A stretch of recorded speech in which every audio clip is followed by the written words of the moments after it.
Hi, I'm Krishna Vamsi. నేను last 3 years నుంచి UPSC ఆస్పిరెంట్గా ఉన్నాను. సో ఈ ఛానల్ పెట్టడానికి గల కారణం ఏంటంటే నేను బిగినర్స్కి హెల్ప్ చేయాలనుకుంటున్నాను, అలాగే హెల్ప్ చేస్తున్నాను. నేను ఛానల్ పెట్టి ఎగ్జాక్ట్గా నాకు తెలిసి ఒక 23-24 days అయ్యింది వచ్చి ఈ రోజుకి. మంచి రీచ్ వచ్చింది. స్టార్టింగ్ నుంచి నాకు సపోర్ట్ చేసిన ప్రతి ఒక్కరికి పేరు పేరున thank you so much. 2700 subscribers ఉన్నారు. ప్రతి ఒక్కరు నా వీడియోస్ చూస్తున్నారు అనుకుంటా. మేబీ చాలా థ్యాంక్ యూ సో మచ్. ఎంతో హెల్ప్ అవుతుంది అని నేను కూడా చేస్తున్నాను, మీరు కూడా హెల్ప్గా తీసుకుంటున్నారు. మీరు మిగతా ఆస్పిరెంట్స్ కూడా, మిగతా బిగినర్స్ కూడా హెల్ప్ అవ్వాలంటే మన ఛానల్లో ఖచ్చితంగా లైక్ చేయి. ఇప్పుడే అర్జెంటుగా వెళ్ళి లైక్ చేయి, వెళ్ళి ఒక కామెంట్ పెట్టు. నేను అడుగుతున్నానని కాదు, యూజువల్గా నేను చేసే సాయం మీరు కూడా నాకు ఏదన్నా తిరిగి రివార్డ్ ఇవ్వాలంటే అది ఒక్కటి మాత్రమే. మీరేం చేయక్కర్లేదు, జస్ట్ ఒక లైక్ చేసి ఒక కామెంట్ చేయండి. ఓకే, ఈరోజు టాపిక్ వచ్చేసరికి ఆప్షనల్ ఎలా సెలెక్ట్ చేసుకోవాలి. యూజువల్గా మీకు తెలియని ఒక్క క్వశ్చన్ ఏంటంటే అసలు ఆప్షనల్ అంటే ఏంటి. మీకు ఎప్పుడైనా డౌట్ వచ్చింది ఈ క్వశ్చన్. ఆప్షనల్ అంటే ఏంటంటే మన జిఎస్ కాకుండా, జనరల్ సైన్స్ పేపర్స్ కాకుండా, ఎస్ఏ కాకుండా మనం ఎక్స్ట్రాగా చూస్ చేసుకునేదే ఆప్షనల్. ఆప్షనల్ అంటే ఎక్స్ట్రా. ఓకే, ఇది మీనింగ్ మళ్ళీ రీఫేస్ చెప్తున్నాను కాదు. ఆప్షనల్ అంటే ఏంటంటే మనం ఇంకా దీంట్లో ప్రొఫిషియన్సీ ఎక్కువ ఉందని అర్థం. దీంట్లో ఇంకెక్కువ ప్రొఫిషియన్సీ అంటే వాటితో పోలిస్తే మనకు ఆప్షన్లో ఎక్కువ ప్రొఫిషియన్సీ ఉందని అర్థం. యూజువల్గా దీనికి వచ్చేసరికి 250 మార్క్స్. పేపర్ 1 వచ్చి రెండు పేపర్లు ఉంటాయి. పేపర్ 1 వచ్చేసరికి 250 మార్క్స్కి ఉంటుంది. పేపర్ 2 వచ్చేసరికి 250 మార్క్స్కి ఉంటుంది. మొత్తం 500 మార్క్స్కి. ఈ 500 మార్క్స్కి మనం యూజువల్గా హైయెస్ట్ స్కోర్ ఎంత వస్తుందంటే యూజువల్గా 315, 320 ప్లస్ అంతే హైయెస్ట్ స్కోరు. That's it. యూజువల్గా జిఎస్ పేపర్స్లో హైయెస్ట్ స్కోర్ మహా అయితే 120, 135 హైయెస్ట్ గట్టి కొడితే. ఓకే, సో నేను ఇప్పుడు ఏం చెప్పాలనుకుంటున్నానంటే ఆప్షనల్ ఎంత కీ రోల్ ప్లే చేస్తుందో ఇది చూడండి, ఒకసారి చూపిస్తాను చూడండి. ఇది 2022 బ్యాచ్ మేడం అనుకుంటా, నాకు ఐడియా లేదు ఎగ్జాక్ట్గా. కోమల్ అగర్వాల్ మేడం. కోమల్ అగర్వాల్ మేడంకి వచ్చేసరికి చూడు, మనకి పేపర్స్ అన్నీ చూడండి. Essay, general studies paper 1, paper 3, paper 4, paper 5, paper చూడండి. ఆప్షనల్ సోషాలజీ 2 పేపర్లు ఉన్నాయి చూడండి. పేపర్ 1లోనేమో 173 వచ్చినాయి, పేపర్ 2లోనేమో 142 వచ్చినాయి. సో ఇక్కడ చూడండి, జిఎస్ మార్క్స్లో ఎక్కడ కూడా మేడంకి పెద్దగా ఎక్కువ రాలేదు, ఎక్కువగా ప్లే చేయలేదన్నమాట. ఇక్కడ చూడు, కానీ ఆప్షన్లో మేడంని ఎక్కువ ప్రొటెక్ట్ చేసింది. ఈవిడ సెలెక్టెడ్ ర్యాంక్ 69 ఎంతో సంథింగ్ ఉంది, నాకు ఎగ్జాక్ట్గా ఐడియా లేదు. బట్ ఈ మేడంకి ఎగ్జాక్ట్గా అంటే మనకి ఆప్షనల్ ఎంత ప్లే చేయాలో అంత ప్లే చేసేసింది. ఓన్లీ ఒక పేపర్లోనే 173 వచ్చేసింది. సోషియాలజీ పేపర్ 1లో అంటే పేపర్ 6లో 173, పేపర్ 2లో 142. ఈ రెండే మ్యాక్సిమం ప్లే చేసేసింది. జిఎస్ స్కోరు పెద్దగా లేదు. సో ఆప్షనల్ ఎంత ఇంపార్టెంట్ అంటే మనకి చాలామంది ర్యాంక్స్ అనేది ఎలా కొంతమంది బేస్ అయి ఉంటారు తెలుసా. ఆప్షన్ చూస్ చేసుకునే విధానం అంటే వాళ్ళు చూస్ చేసుకునే ఆప్షన్ ఎలాంటిదో తెలుసా. మంచి మార్క్స్ వస్తాయి, వాళ్ళ ఇంట్రెస్ట్ ఉంటుంది. అన్నీ కలిపితే వాళ్ళు జిఎస్లో పెద్దగా మార్క్స్ ఉండవు. ఇవన్నీ కలిపితే ఇవన్నీ కలుపుకొని వాళ్ళు ఏం చేసుకుంటారంటే ఆప్షన్ అనేది ఎక్కువ ప్రయారిటీ పెట్టేసుకొని జిఎస్ అనేది తక్కువ ప్రయారిటీ పెట్టుకుంటారు. సో దీనివల్ల ఏమైందంటే వాళ్ళు అంటే దీన్ని ఏమంటారంటే స్ట్రెంగ్స్ వీక్నెస్ అనాలిసిస్ చేసుకోవడం అంటారు కదా. వాళ్ళు కూడా జిఎస్ అనేది వాళ్ళకి వీక్నెస్గా తీసుకొని ఆప్షన్ అనేది స్ట్రాంగ్ పాయింట్గా తీసుకుంటారు. సో ఈ టైంలో ఏం చేస్తుందంటే జిఎస్లో తక్కువ వచ్చినా కానీ ఆప్షన్లో కీ రోల్ ప్లే చేస్తాం అనమాట. కానీ ఒకవేళ నీకు ఆప్షన్లో తక్కువ వచ్చి జిఎస్లో ఎక్కువ వచ్చినా కానీ maybe chance are very less to select in a finalist. Okay, మనం బాగా మెరిట్లోకి రావాలి అంటే ఖచ్చితంగా ఆప్షన్ అనేది కీ రోల్ ప్లే చేస్తుంది. సో దట్స్ వై ఆప్షన్ అనేది సరిగ్గా ఎంచుకోవడం చాలా ఇంపార్టెంట్. ఓకేనా? ఓకే, నెక్స్ట్ చూపిస్తాను చూడండి. ఎందుకు ఇంపార్టెంటో కూడా చెప్పాను కదా. నెక్స్ట్ చూడు దీంట్లో మొత్తం నేను ఇక్కడ షేర్ చేస్తున్నా చూడండి. మొత్తం ఇది 2015 నుంచి 2019 వరకు ఒక టేబుల్ అనమాట. ఒక టేబుల్ ఆప్షనల్ సబ్జెక్టు ఇయర్స్ ఉన్నాయి. ఓకే, దీంట్లో మెయిన్స్ రాసే వాళ్ళు ఉంటారు చూసా, వాళ్ళు ఎంతమంది ఏ ఆప్షన్ సెలెక్ట్ చేసుకున్నారో చూడండి. జియోగ్రఫీ వచ్చేసరికి ఆ గ్రాఫ్ చూడండి ఎలా పడిపోయిందో. 2015లో 4351 ఉన్నారు. ఓకే, 2019లో తగ్గిపోయారు. చూసారా, అబ్జర్వ్ చేశారా? హిస్టరీ కూడా అంతే, 2090 ఉన్నారు 2015లో. అలా గ్రాఫ్ చూడండి, అలా 751కి వచ్చేసింది. సోషాలజీ చూడండి 2490, అది వచ్చేసరికి 1200కి అయిపోయింది ఎప్పటికి 2019లో. ఇలా మీరు అన్నీ చూసుకుంటుంటే పిఎస్ఐఆర్ అంటే పొలిటికల్ సైన్స్ అండ్ ఇది చూడండి, ఫస్ట్లో దీన్ని 2015లో 1107 మంది చూస్ చేసుకుంటే 2019కి వచ్చేసరికి 1662. ఈ గ్రాఫ్ చూడండి భలే పెరుగుకుంటూ వచ్చేసింది. ఫిలాసఫీకి వెళ్ళిపోదాం. నెక్స్ట్ ఫిలాసఫీ 2015లో 1116 ఉంటే 2019లో 439 ఉన్నారు. చూసారా మన గ్రాఫ్ అనేది ఎలా తగ్గుతూ వచ్చేసిందో. ఇప్పుడు ఇది చూపిస్తాను చూడండి, వాటి సక్సెస్ రేట్లు. ఇవన్నీ మీకు ఒక జస్ట్ మొత్తం ఐడియా ఇస్తాను. ఐడియా ఇచ్చిన దాన్ని బట్టి మీరు సెలెక్ట్ చేసుకుంది కానీ ఏ ఆప్షన్ ఏది బెటర్ అనేది. దీని సక్సెస్ రేట్ కూడా తెలుసుకోవాలి కదా, ఖచ్చితంగా తెలుసుకోవడం చాలా బెటర్. ఓకే, నెక్స్ట్ ఇక్కడ మొత్తం 2019 చూద్దాం. 2019 సక్సెస్ రేట్ చూద్దాం. ఒక 2 ఇయర్స్ చూపిస్తాను. 2 ఇయర్స్ని బట్టి మీకు ఒక క్లారిటీ వస్తుంది. ఓకే, ఇక్కడ చూడండి మీకు మొత్తం అవుతున్నాయి చూడండి. నెంబర్ ఆఫ్ క్యాండిడేట్స్, ఇది మెయిన్స్లోకి వెళ్ళిన వాళ్ళు వీళ్ళంతా మెయిన్స్ రాసిన వాళ్ళు. మెయిన్గా animal husbandry and veterinary science 16 మంది. ఓకే, దాంట్లో 3 సెలెక్ట్ అయ్యారు. అలా చూసుకుంటారండి. ఒకసారి మీరు చదువుతూ ఉండండి, నేను పీడిఎఫ్ దీన్ని ఇలా స్క్రోల్ చేస్తూ ఉంటా కిందకి. ఓకే, అగ్రికల్చర్ చూడండి, మెడికల్ సైన్స్ చూడండి, సివిల్ ఇంజనీరింగ్ చూడండి, లా చూడండి, సోషాలజీ చూడండి. 1163 మంది మెయిన్స్ రాశారు. 2019లో 126 మంది సెలెక్ట్ అయ్యారు. దీని సక్సెస్ రేట్ అంతా చూడండి 10% ఉంది. ఓకే, నెక్స్ట్ ఎక్కువగా చూస్ చేస్తున్న ఆంథ్రపాలజీ. ఓకే, ఆంథ్రపాలజీ ఒకసారి చూడండి. ఆంథ్రపాలజీ ఎంత 9.1 ఉన్నారు సక్సెస్ రేటు. అలా చూసుకుంటారండి. మీరు ఇంకేం అడుగుతారు, పబ్లిక్ అడ్మినిస్ట్రేషన్ అంటారు. 715 మంది రాశారు మెయిన్స్ ఇవి 2019లో. ఓకే, ఇది 8.20 మంది సెలెక్ట్ అయ్యారు. పిఎస్ఐఆర్ కూడా 1662. దీంట్లో సక్సెస్ రేట్ అంతా చూడండి 8.20. ఓకే, ఇవన్నీ అలా చూసుకుంటండి. హిస్టరీ, జియోగ్రఫీ చూసారా సక్సెస్ రేట్ ఎంత ఉందో. దీంట్లో మీకు ఇంకొక తెలియని ఇంకోటి చెప్తాను చూడండి. అది చూడండి, మొత్తం టోటల్గా లాస్ట్ 5 to 6 years నుంచి కన్సిడర్ చేశారు. ఇవి పాపులర్ సబ్జెక్టులు ఏంటంటే, పాపులర్ సబ్జెక్ట్స్ తీసుకుందాం. ఇప్పుడు ఒక సక్సెస్ రేట్ చూసాము, పాపులర్ చూసుకుందాము. ఒకటి జియోగ్రఫీ. Okay, Geography around 3000. ఇది చూడండి. హిస్టరీ చూడండి 1500 మంది, పబ్లిక్ అడ్మినిస్ట్రేషను 1500 మంది, సోషాలజీ 15 మంది ఉంది అరౌండ్. ఓకే, ఫిలాసఫీ, ఆంథ్రపాలజీ మిగతావి అన్ని ఇక రిమైనింగ్ ఉన్నాయి చూసా. మొత్తం టోటల్గా 12,000 నుంచి 15,000 మంది. ఓకే, దీంట్లో హైయెస్ట్ చూశారు కదా, జియోగ్రఫీ ఉంది, హిస్టరీ ఉంది, తర్వాత సోషాలజీ ఉంది, పొలిటికల్ సైన్స్ పిఎస్ఐఆర్ ఉంది. ఓకే, పబ్లిక్ అడ్మినిస్ట్రేషన్ ఉంది.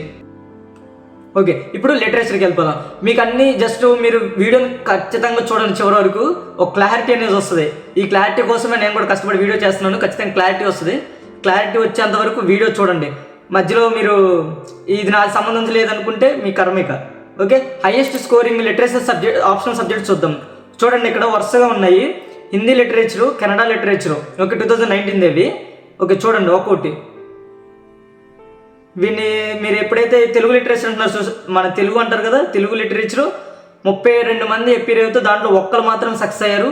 అది కూడా 3.10 సక్సెస్ రేటు. ఓకే, ఇది పరిస్థితి. సో వీటి సక్సెస్ రేట్లు కూడా చూశారు. ఓకే, దీన్ని బట్టి మనకి ఆప్షనల్ అనేది ఎంత కీ రోల్ ప్లే చేస్తుంది అంటే అంత కీ రోల్ ప్లే చేస్తుంది. సో ఆప్షన్ అనేది చాలా వైజ్గా స్మార్ట్గా చూస్ చేసుకోవాలి.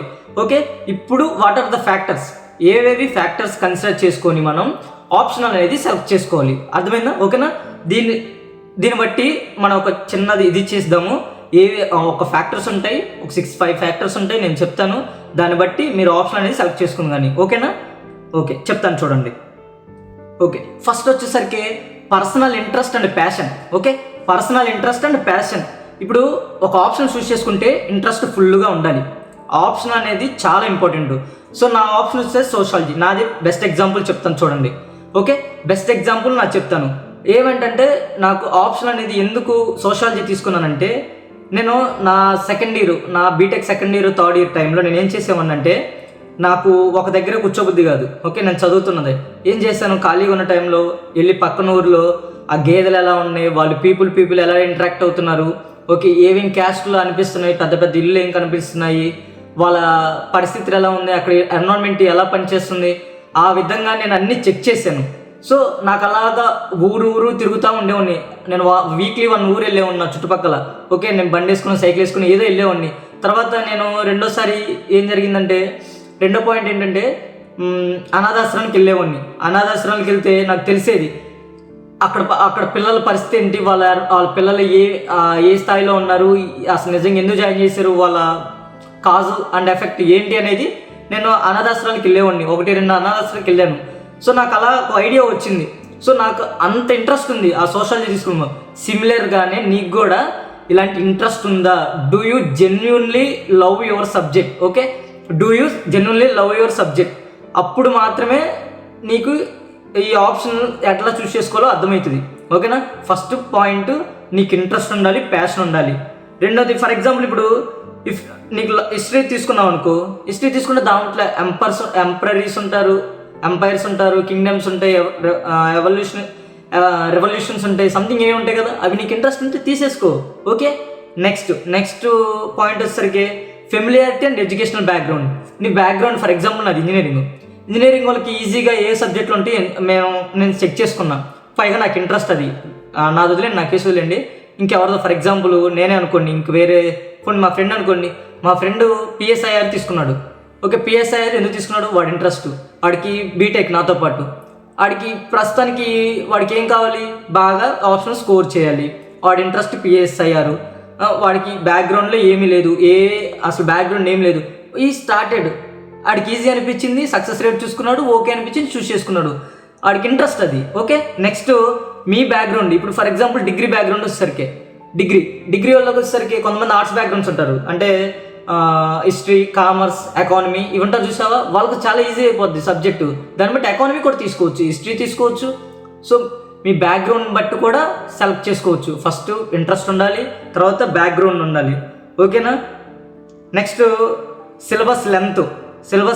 ఓకే, సిలబస్ లెంత్ ఎంత ఉందో చూసుకోవాలి. జనరల్గా మోర్ దెన్ 4 months ఎక్కువ తీసుకునే సబ్జెక్ట్ ఏ ఆప్షన్ అయినా కానీ తీసుకోకుండా ఉండటం చాలా మంచిది.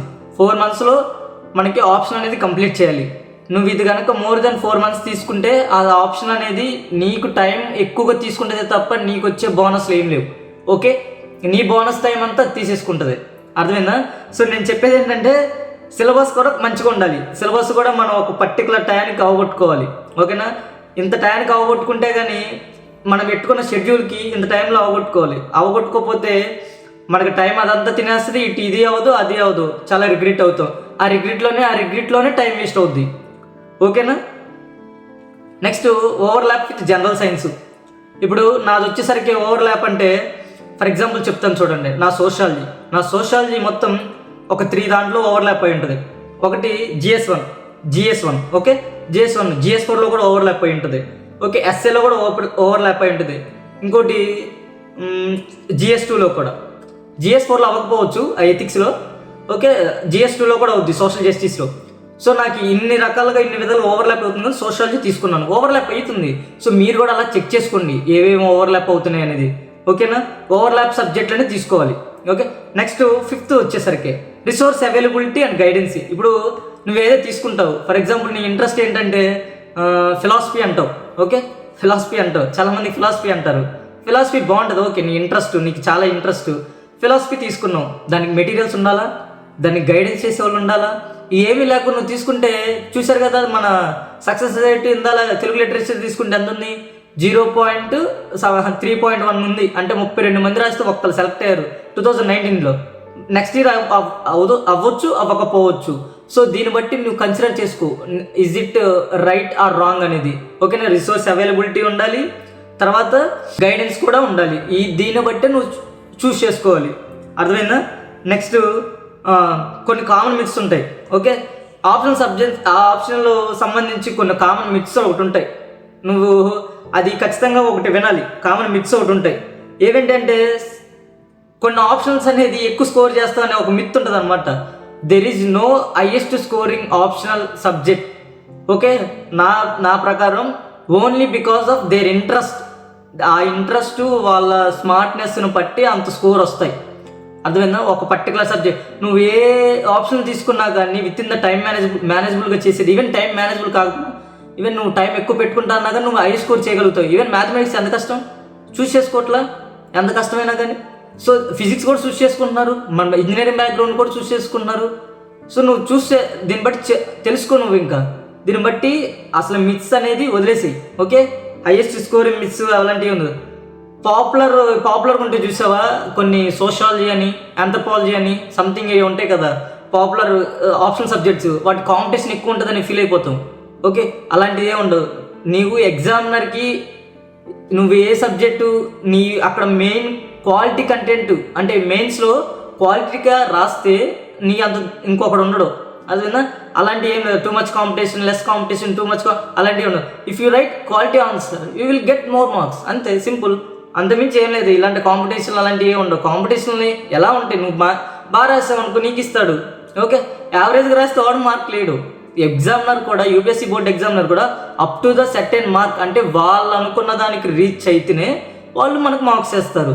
అంతేగాని అందరూ తక్కువే రాస్తున్నారు సో నేను తక్కువే రాశాను సో నాదే హైయెస్ట్ ఉండాలి అని అనుకుంటే అది రాంగ్ మిస్టేక్ అవుద్ది. ఓకేనా? సో అది నెక్స్ట్ బ్యాక్గ్రౌండ్ సబ్జెక్ట్. ఇప్పుడు ఫర్ ఎగ్జాంపుల్ మన డిగ్రీ స్టూడెంట్స్ వచ్చేసరికి background e commerce, ethics, history అని సంథింగ్, ఎథిక్స్ అన్న ఇంక ఎకానమీ ఉంటాయి కదా, వాటిని బట్టి హైయెస్ట్ స్కోర్ చేయొచ్చు. అలాంటివి ఏమైనా ఉంటాయి. సో అలాంటివి ఏముండవు. ఏదైనా గట్టిగా ప్రిపేర్ అవ్వాల్సిందే. ప్రిపేర్ అయితేనే అవుతుంది మన వల్ల.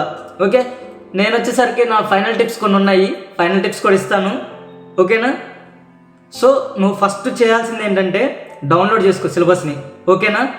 ప్రీవియస్ పేపర్స్ని అన్నీ ఒకసారి చెక్ చేయి. జస్ట్ నార్మల్గా నీకు అర్థమైనా అర్థం కాకపోయినా సిలబస్ డౌన్లోడ్ చేయి, ప్రీవియస్ పేపర్స్ డౌన్లోడ్ చేయి.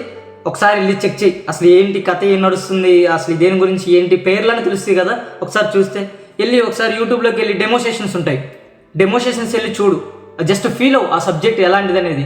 ఓకే, ఇవన్నీ కొన్ని టిప్స్ ఫాలో అయితే చాలా బెటర్. ఇంకెవరైనా మెంటర్ని ఏమైనా తీసుకో. మెంటర్ ఎవరైనా ఉంటే ఆప్షన్ సబ్జెక్ట్ ఖచ్చితంగా కోచింగ్ తీసుకోండి, లేదంటే మీ ఇష్టం అది. ఓకే, మార్క్స్ అటెంప్ట్ చేయండి. అంత ప్రాక్టీస్ చేసిన తర్వాత మార్క్స్ అటెంప్ట్ చేయండి. సో నాకు లాస్ట్ నేను ఫైనల్గా నేను చెప్పేది ఏంటంటే ఇప్పుడు ఆప్షన్ సబ్జెక్ట్కి కోచింగ్ అవసరమా కాదా? యూజువల్గా ఆప్షన్ సబ్జెక్ట్కి కోచింగ్ అనేది తీసుకుంటారు. ఓకే, కోచింగ్ ఎందుకు తీసుకుంటారంటే బికాజ్ ఎందుకంటే నేను ఇంజనీరింగ్ బ్యాక్గ్రౌండ్, సో నాకు ఆప్షన్ సబ్జెక్ట్ అనేది అర్థం కాదు. సో నేను ఎలా వెళ్ళాలి ఏంటనేది నాకు రోడ్ మ్యాప్ ఉండదు.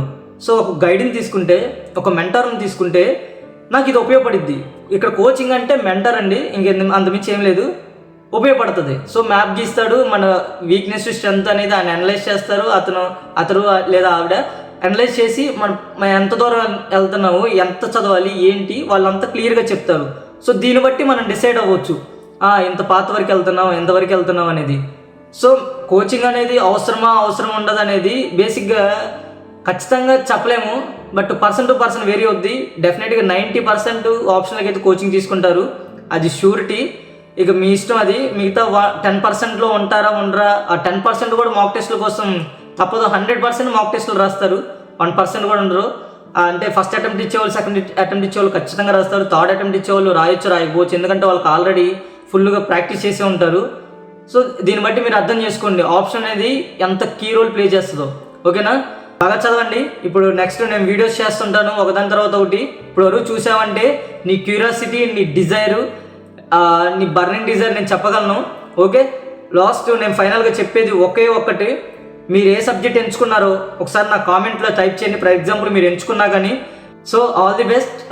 Never give up. I will continuously telling this word, never give up. Okay, మనకి బోల్డ్ అంత టైం ఉంది. 2025 కాదు, 2026 చూసుకుందాము. ఒక్క దెబ్బకి వదిలేం కావు. ప్రయత్నించండి, ప్రయత్నిస్తూనే ఉందాం. ఓకేనా? All the best. Never give up.